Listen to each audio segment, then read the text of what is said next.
all of my YouTube fam, as well as my pre-healthcare professionals alike. I hope that y'all are having a wonderful day. Today we're going to continue along this journey and start discussing the muscle system of the bodily systems and organs of the science portion of the ATITs.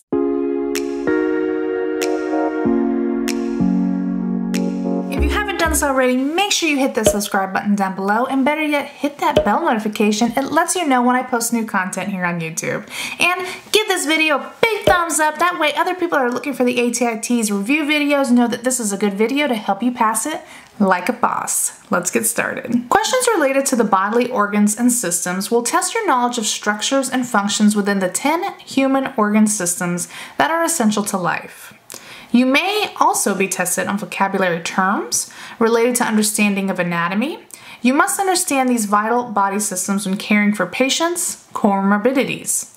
Please note that the ATITs will only cover basic knowledge of bodily organs and systems. More in-depth knowledge will be covered in our anatomy and physiology series. The muscular system is responsible for movement in the body, such as walking and circulating blood. Another important function of this system is sustaining posture and body position.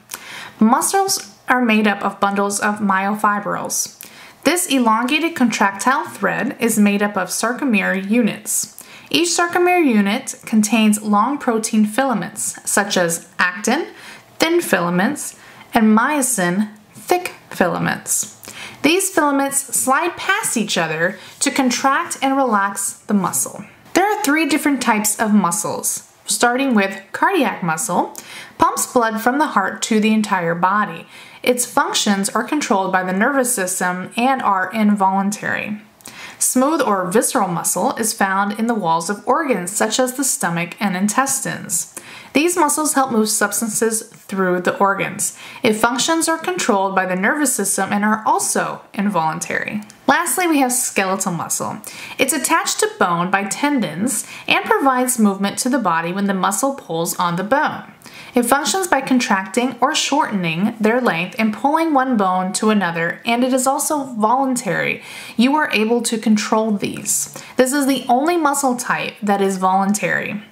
The origin of the muscle is located on an immobile bone where the muscle is connected. The attachment of the muscle to the mobile bone is called the insertion. I hope that this video is helpful for you to pass your ATITs like a boss the first time. If you haven't done so already, I want to invite you over to my website at www.nursechung.com. There's additional resources for you to help you pass this exam. We've got practice questions as well as PDFs of the PowerPoints that I show in these videos. If you haven't done so, make sure that you follow me on my social media. I am on Facebook and Instagram. And until next time, I hope that y'all are having a wonderful day, and I will see you all again soon. Bye!